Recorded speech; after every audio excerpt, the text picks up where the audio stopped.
There are certain principles that must be followed when debriding a traumatic wound.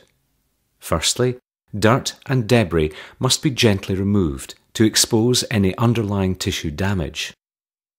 It is important to use a swab on an artery forceps to keep your fingers away from the tissue, as there may be sharp materials concealed in the wound. Use a systematic approach, starting at the centre of the wound and working out to the periphery. Gently sweeping the debris away shows that there is a lot of dirt in this wound. After an initial washout, forceps may be used to inspect the wound. Any foreign bodies should be removed using the forceps. This should prevent any ongoing infection.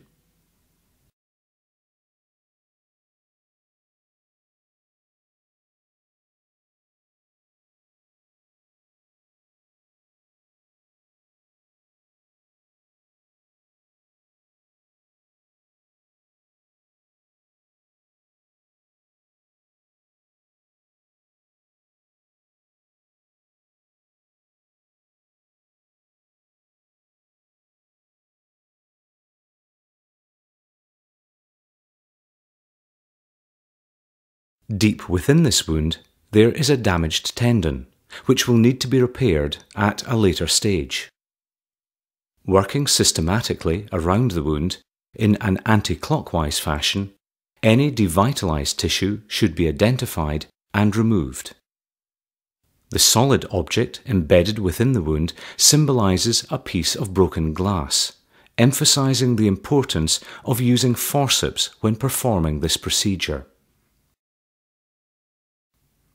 The next step is to irrigate the wound with saline, using a pulsed pressure of fluid to clear the tissues.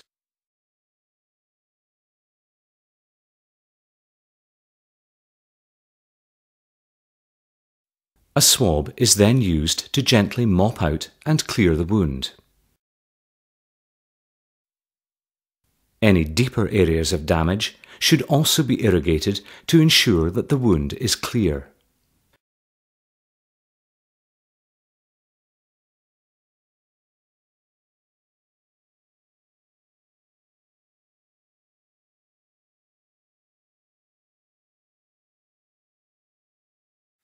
Areas of devitalized tissue must be removed, and in general it is better to remove too much tissue rather than too little.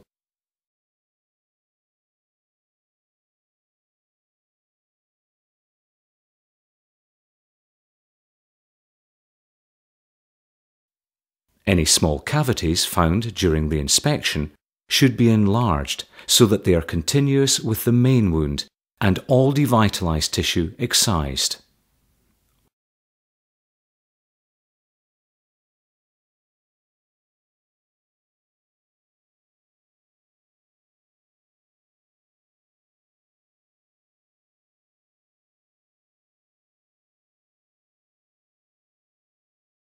Once the wound is clear, it is important to insert a pack.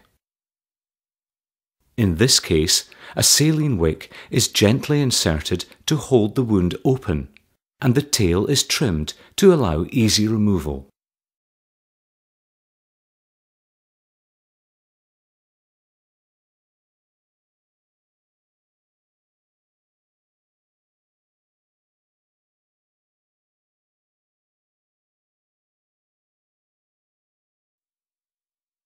In some cases, it may be necessary to place a loose suture across the pack to hold it in place.